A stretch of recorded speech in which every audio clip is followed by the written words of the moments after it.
Y estamos aquí en el nuevo video. Tengo aquí de invitada especial a mi amigo Miguel. Hola Miguel, ¿qué tal? ¿Cómo te va? Salúdanos aquí a todos. Hola, muy bien, muchas gracias. Como podrán darse cuenta, aquí Miguel es amante de la literatura, ¿verdad, Miguel? Sí, en realidad, sí, es un hobby. ¿En serio? Eso no me lo Ujú. sabía. A ver, cuéntanos, ¿qué es lo que te apasiona a ti de aquí de la lectura?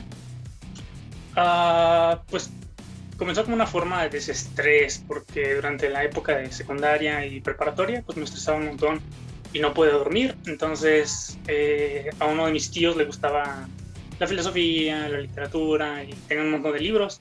Así que yo se los robaba y me ponía a leer cuando no podía dormir. Porque estamos hablando del 2011, 2013, entonces en esa época todo el internet no estaba tan chido. Uno no tenía celulares o No había computadoras, LOLcito. entonces No existía LOLcito. sí, no me podían meter en esa cosa. Sí, era lo que yo comentaba en el primer video, para los que lo vieron, que también yo una forma de lectura era porque tenía insomnio, no podía dormir y que dije, bueno, me pongo a leer. Pues lo mismo aquí le acaba de pasar a mi amigo Miguel, creo que ya no soy tan única. Y bien, cuéntanos de qué nos vas a hablar este día. Pues es un libro que desgraciadamente no tengo aquí porque pues esos libros son como más caritos porque los tienen licenciados y creo que aquí en México nada más lo tiene una editorial que se llama Fondo de Cultura Económica. El autor es Ivan Illich y el libro se llama La sociedad desescolarizada. Pues para entrar en contexto, el sujeto que lo escribe sí tiene nombre también de un libro, creo que de Tolstoy, Ivan Illich, pero el sujeto es alemán y el sujeto es curioso, es un errante continuo, nace en Alemania, estudia, profesionalmente tiene una formación como sacerdote, imparte obviamente como su oficio de sacerdote y es 10 años en ese asunto, pero el tipo se decepciona y termina harto de los asuntos religiosos y se vuelve la cosa más radical del mundo que te puedas imaginar. Es un antisistema, es un... ¿Cómo se le...? Se me fue justo el nombre, un anarquista total el vato. Y entonces, pues supongo que es un paso normal. Y el punto es que es un paso normal en la carrera del sacerdocio, que bueno, por una parte te exige que seas un punto de la sociedad, es decir, no eres nada más una persona, sino que estás investido con un manto de sociabilidad. La religión es uno de los puntos que crean un tejido en la sociedad, entonces está inmiscuido en todas las problemáticas de su comunidad o de las comunidades que tuvo que haber estado dando su oficio. Y pues entonces notó cosas injustas como la pobreza, etcétera, etcétera. Entonces se hizo bien chairo el vato, pero súper chairo. Aquí en México tiene una escuela en Toluca, me parece. ¡Ay, es Y Ron! ¡Oh my goodness! Bueno, perdón, sigue. Vale. el sujeto ya está muerto, pues, pero dejó un legado aquí en México, en Toluca, en Estados Unidos, en Alemania y en algunos otros países de América Latina. Lo curioso es que esa escuela está reconocida. Cuando estuve estudiando en la universidad, fueron algunos de los estudiantes de esa escuela, que es autotarquista, significa que tienen una autoformación, no tienen maestros, no tienen profesores, no tienen a alguien que les instruye así como de, ni siquiera tienen planes curriculares, que es una de las cosas que veremos, Un de las que se quejan tecnológico. muchísimo. Tú solito te educas. Ok. Sigue. ¿Eh? Nada, yo no entiendo. Te escucho. Bueno, el punto es que el sujeto es un anarquista y como tal su libro responde a esas inquietudes, también son libros anarquistas.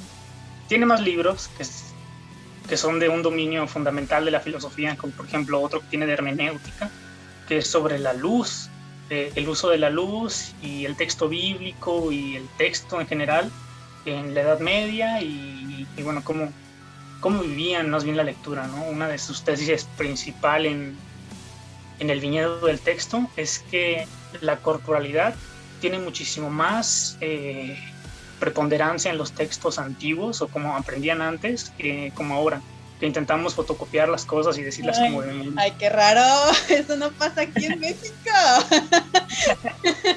Mi maestría por Google, en corto. Se la debemos todos, bueno, algún par de mexicanos, yo creo que sí le debemos la carrera al Google. Sí, la neta sí. Y ya, el asunto, para entrar en el texto, se llama Sociedad Desescolarizada porque es lo que propone. Inicia haciendo una crítica así directa y a los chingadazos con las sociedades escolarizadas, y dice de forma muy precisa como en este texto se va a criticar a la escuela como institución, pero no solamente a la escuela, estamos criticando todas las instituciones que tengan que ver en el ámbito del gobierno. ¿Por qué? Porque el gobierno está rancio, porque no tiene nada que ver el progreso con la institución y con el dinero, porque bueno, el gobierno es una filial junto con la economía, y entonces es un sistema que repercute de forma pues negativa en la sociedad, porque lo único que hacen es generar una brecha de pobreza y riqueza extrema, muy, muy extrema. Y pues la escuela como tal hace lo mismo. No sirve para nada. Se supone, en teoría, los dos rubros que debería cubrir la escuela es la sociabilidad y la educación. Y nada más cumple una, curiosamente, que es la sociabilidad, pero no es una sociabilidad para integrarte en un núcleo social, sino más bien para acatar ciertos estándares o ciertas normas de vida que definitivamente van a pues frustrarte, básicamente. Es lo que dice, la escuela te vuelve un pobre, pero no es como cualquier pobre, no es el pobre clásico, ¿no? Que no tenía para vivir, que no tiene para comer, sino más bien un pobre esclavizado, uno que responde a las necesidades de la sociedad moderna, que es el consumo. De aquí supongo retoma alguna cosa de la escuela crítica, de la escuela de Frankfurt, en la que si no tienes suficiente dinero para cumplir con la demanda y con consumir y desechar de una forma rápida, entonces te vuelves un subhumano, una persona que es menos que humano, y entonces te tratan como tal. Es el caso de los vagabundos o de ese tipo de personas, ¿no? No tienes contacto con ellas porque son algo menos que personas. Ay, qué feo, pero es real, o sea, es que es lo peor, güey. Ay, qué feo, pero güey, es la verdad, es lo que está pasando realmente. Sí, bueno, uno de los primeros puntos que ataca es eso precisamente, ¿no? Que la escuela se supone que debería ser un lugar de educación, y la educación como tal debería darnos como habilidades para subsistir y generar riqueza, ¿no? Y conforme la riqueza, pues liberarnos de una vida de sufrimiento, pero no. Hace de manifiesto. ¿Sí? Listo. Pone de manifiesto que la escuela no sirve, porque la escuela lo que hace es una instrucción, prácticamente como las instrucciones militares, ¿no? Son ponerte en cierto contexto, con ciertas normativas, y entonces cumplir las normativas al pie de la letra, y ya estuvo. Y es como, eso no es ni siquiera una parte de educación, eso no es aprendizaje, eso es mera instrucción, y lo que quiere el gobierno es que te cualifiques como tal y tengas un papelito, ¿no? Que lo muestre, un certificado. Es como que, decir, bueno, ahora sí, ya tengo mi título, págame, perra. Puedo trabajar en esto. Y ahora es como, es como que solo voy a la escuela para pasar y tener mi papelito. Básicamente, y pues luego cuando entras al campo laboral te das cuenta que no, esa cosa del estudio y de esperarte por el estudio no sirve, tienes que tener contactos, es una mafia cada institución de trabajo, entonces no es así de bonito, no es una democratización de la educación, sino más bien de la pobreza y de la ignorancia. Claro. Me imagino que pues, muchas veces, como fíjate, saliendo un poquito de esto, que dicen, no, pues que la educación es gratuita. ¿Estás de acuerdo? Que, bueno, al menos eso dicen. Güey, ¿cuánto no te cuesta la universidad? ¿Cuánto no te cuesta? O sea, ponle que la prepa y así son tus bonos de incentivos de, ay, sí, para que la limpieza y que es que el otro. Pero realmente, pues tienes que pagar. Y ahí entra donde muchos niños incluso están en la calle que no pueden pagar un estudio como tal, ¿no? Me Claro, imagino que claro. es un enfoque de lo que da también este autor. Quiero pensar. Sí. Sí, hay una de las críticas, de las primeritas críticas que da en el libro, y es precisamente sobre el dinero invertido en las escuelas, ¿no? Dice, en Estados Unidos, al menos, en la fecha de publicación del libro, que no tengo idea de cuándo sea,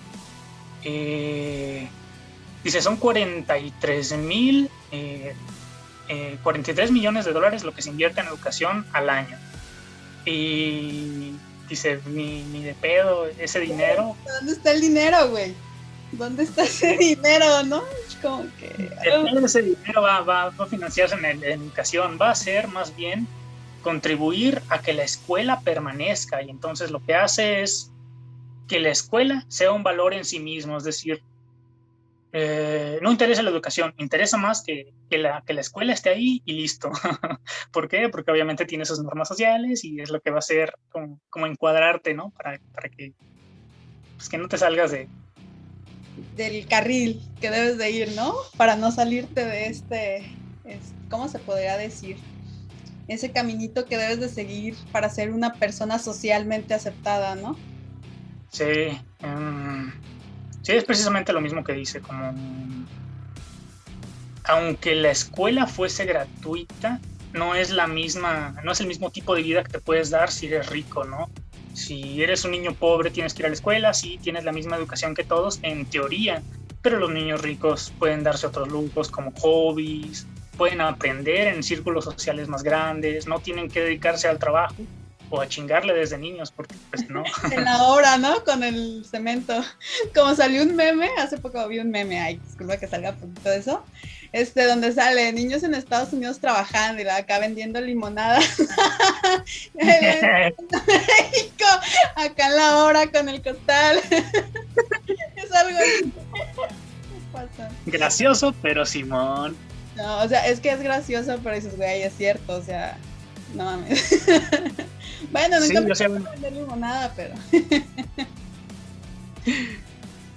Y el vato pues propone otro sistema, que es la desescolarización, o sea, eliminar así de punto los sistemas como las escuelas. ¿Por qué? Básicamente porque no funcionan para educar. Dice, ¿cuánto tiempo te tardas en aprender otro idioma? Alrededor de 4 años, 5 años en la escuela, en una educación formal, con reglas y mamadas. Y cuando sales de ahí y te enfrentas a la realidad, ya intentar hablar el idioma con extranjeros, con nativos del lenguaje, se vuelve complicado. Sin embargo, no fue un experimento, sino fue una necesidad en Estados Unidos que él vivió junto con otros párrocos, en la que les pidieron como, ¿saben qué? Necesitamos mexicanos que hablen el español y que lo impartan en inglés. Y los vatos obviamente eran bilingües, ¿no? Pero nunca habían dado clases, no eran maestros o una wea de ese estilo. Y los vatos en 6 meses, nada más con ni siquiera una capacitación, fue una cosa rápida de, ¿sabes qué? Vas a estar con una comunidad, vas a estar hablando con ellos y les vas a enséñales como se te dé tu chingada gana. Y en 6 meses hicieron que en efecto aprendieran. Wow, es como ya, por ejemplo, tomas un curso de unos 3 años de inglés y terminas aprendiendo a saludar y vas a la vida real. En mi caso, por ejemplo, que voy a Cancún y me encuentro con un extranjero y me preguntan bien inglés y yo le entiendo, pero a la hora de responderles como que, ¿cómo le digo, no? O sea, inclusive es como que, güey, sí tomé como 20 cursos y no hablo ni un carajo de inglés. Entonces, pero ya estando, yo me imagino, ya allá, donde a fuerza tienes que aprenderlo, es como que la vida es la que te dice, a ver, para sobrevivir tienes que hacer tal cosa, ¿no? Claro, y es otra cosa de lo que critica de la escuela normal, ¿no? Te lo dan todo teórico, es básicamente, allá hay unas estructuras, apréndetelas, y ya estuvo, y es como de, sí, te puedes aprender una estructura y la puedes copiar y pegar en un maldito examen, y ya, ¿no? Te acreditas como que lo sabes. Pero en realidad el aprendizaje va más allá. El aprendizaje, esto es un concepto que toma de la filosofía del siglo XX, es la filosofía del lenguaje, es el giro lingüístico, y dice, bueno, es que todo aprendizaje es un lenguaje, sea un lenguaje especializado como las matemáticas, sea un lenguaje como el computacional, etcétera, etcétera. Cualquier cosa que aprendas lo vas a hacer mediante el lenguaje. Entonces el lenguaje no es ni a madrazos teórico y totalmente conceptual, sino que más bien lo aprendes con practicidad. Es como los mexicanos, ¿no? Que se van a Estados Unidos y pues, si le chingan allá y es como que ya tienen todo el contexto, ¿no? Si tienes un gringo que te está diciendo, oh, give me that glaze, ¿no? Y es como que ya le agarras el pedo, dices, esa es una copa, bueno, es un glass. Es como tú, güey, de que dices, güey, ya tengo mis 50 años en Harvard, güey, y no he aprendido inglés. Bueno, un decir, de verdad, muy exagerado. Y llega el güey jardinero, güey, hablándote en su inglés acá, súper fluido y demás, y te quedas, güey, y todos mis estudios en Harvard, ¿qué pedo? Sí. De hecho, muestra un estudio estadístico en el que la mayoría de la gente que habla inglés, que aprendió inglés, no lo hizo en una escuela, lo hizo por medios externos, ¿no? Y casi de forma como random, muy arbitraria. Como por ejemplo, yo sé un poquito de inglés y a veces hablo con una amiga de inglés de Estados Unidos y el asunto. Y pues la verdad es que las clases en la universidad o esas cosas nunca me ayudaron de nada. Sin embargo, jugaba un juego y dentro del juego estaba todo en inglés. Entonces era como de ver imágenes y relacionarlos directamente con lo que decía al lado, ¿no? Como, mira, esto. Y así es como se debería aprender, no como en las escuelas. ¿Y tú qué opinión tienes acerca de ese libro en sí? O sea, Pues el libro, ¿qué piensas de la idea de este autor? pues a mí también me gusta la idea del anarquismo que maneja el sujeto, que sí, en definitiva, debe haber una motivación y un asunto que tengas que resolver detrás de todo intento de estudio. Si no, el intento es vacío. Es vacío que quieras aprender simplemente por dinero. ¿Por qué? Porque no es nada más que perpetuar el sistema en el que te van a explotar y vas a querer un trabajo y bla, bla, bla. No hay una misión, no hay nada. Claro. Entonces, definitivamente tiene una visión más humana de la educación y creo que no está tan loca. Su idea de aprender libremente. Sí, de aprender fuera de las aulas. Es antinatural encerrarte en un salón con 40 personas y aprender cosas que ni siquiera te interesan. Como ahorita en las clases en línea. ¿Tú cómo crees que se estén manejando ahorita los chavos de estas nuevas eras? Me tocó una vez, disculpa que te interrumpa, me tocó una vez un compañero que decía, ya voy a hacer el examen. Y ya le decía, güey, pero ya estudiaste o así. No, dice, nada más copio y ya lo paso y ya no pasa nada. Y es como que, o sea, estás estudiando solo para pasar y no realmente para obtener esos conocimientos que igual te pueden servir en algún futuro. Sí, pero la realidad es que lo que aprendemos en las aulas, o sea, generalmente no lo ocupamos. Aprendemos otras cosas fuera cuando ya estamos en el campo laboral y eso sí que es útil. Pero mientras tanto, no. Ya te comentaba. Entonces, ¿qué opinas tú de las clases en línea? Sí, lo de las clases en línea. Pues, en general, creo que están bien, porque te dan muchísima más libertad. Es decir, sí te dejan como tarea y sí te dejan como 1 hora, 2 horas de clases en línea, pero la verdad es que lo demás del tiempo es para que hagas lo que se te dé tu gana. Es como que estoy desayunando y poniendo atención a clase, ¿no? Sí, ya no es un proceso casi religioso de estar ahí en tu maldita banquita anotando todo el rato. Es como, de que tienes 2 horas libres y no puedes ir a tu casa y te duermes en el pasto. Sí, no, eso es muy frustrante. Entonces, ¿tú ves esto como una evolución? ¿Sería como una evolución para el hombre? Yo creo que sería un paso natural, no solamente en el sentido de anarquismo, sino más bien en el sentido de las instituciones, porque si algo se demostró durante el siglo XX es que las instituciones están muertas. El poder ya no sustenta únicamente en las instituciones. Tienen un poco, pero en realidad es marginal con respecto a otro tipo de poder como el económico, etcétera, etcétera. Ya no es un poder que se ubica en alguien, mucho menos en instituciones. Siempre está en movimiento, entonces sí, creo que es un paso natural quedarnos sin escuelas. No, yo no, al rato, ¿cómo vas a ligar? La escuela se va a ligar, no aprender. Pues es que así es el asunto, pues. Tienes una sociedad en la escuela, pero es una sociedad artificial. Ajá. No te va a servir de nada. Y luego mis amigos, ¿cómo me voy a hacer nuevos amigos? Ay, así como te hice a ti. Todo es por internet. Básicamente, sí. Ay, no les comenté, aquí mi amigo es de León, Guanajuato. Vean cómo piensan los de León, ya son una mente más liberal. Aquí en mi ranchito seguimos con otras ideas. Pero qué padre poder contactarte y que nos puedas dar tu opinión acerca de este tema, vaya. Sí, sí. Entonces me decías, tu pasión es leer. Así es. Pues es un hobby. Es algo que vienes practicando mucho tiempo y de repente ya se hace normal, ya no es algo que te causa ni disgusto ni mucho placer, sino que lo haces por inercia. Y bien, ¿qué consejo podrías darle a los chavos que nos escuchan en este momento, que están iniciando apenas con estos temas de la lectura y demás? Pues creo que la lectura es un hobby, definitivamente.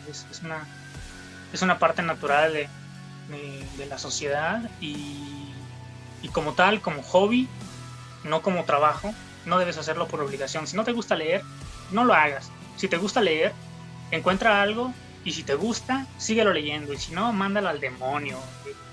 No recuerdo el autor, pero básicamente dice que ni el verbo amar ni el verbo leer aceptan el modo el imperativo, como tú lee, como por obligación, ¿no? Mandando. Hazlo. Como, no. Hasta más flojera te da, ¿no?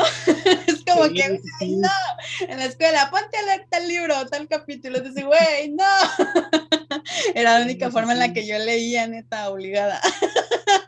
Sí, luego hay mucha raza mamadora que dice, no, es que si no lees el Quijote, si no lees a Dostoyevsky, si no lees a tales autores, entonces eres un pendejo. Pues que te valga madre, no, léelo lo que te interese. No me importa, desgraciado, pa. Sí, no, de todas maneras, a ojos de cualquiera vas a ser o mamador o pendejo, así que da igual, haz lo que te divierta. Nazca, tú vive. Sí, no. Tú vives sin afectar a terceros, ¿no? A segundos o terceros. Sí, oye, sí. ¿Dónde podemos encontrar ese libro del que nos hablaste? Uy, ese libro está de forma digital. Okay. No voy a hacer publicidad, pero hay páginas de Facebook que se dediquen a recopilar libros de filosofía. Y cualquier página en español va a tenerlo. Nada más buscas Iván Ilich y ahí la encuentras. Muy bien. Igual nos estarás pasando el link para ponérselos yo aquí abajito, si es posible, para que ustedes se vayan y naden ahí un ratito en ese mundo, que esperemos que los ayude para abrir mentes y no seguir cuadrados, porque ya estamos en pleno 2021 y tenemos que progresar y que abrir mentes. Muy bien, entonces te agradezco mucho, Ángel. ¿Algo más que quieras aportarnos, decirnos? Fue pues un gusto para mí tenerte aquí como invitado especial. Espero próximamente nos sigas acompañando con nuevos temas. Gracias por invitarme y pues qué bueno que haya un pequeño espacio ahí para hablar de cosas muy random de repente. Random pero necesarias. Muy bien. Ay, no, qué cosas de la vida. Ya, espérame, 3, 2, 1. Va, pues fue un gusto tenerte aquí con nosotros, Miguel. Porque te dije Ángel hace ratito. Miguel Ángel. Un gusto que compartas el tipo de lectura que a ti te gusta y ese pensamiento.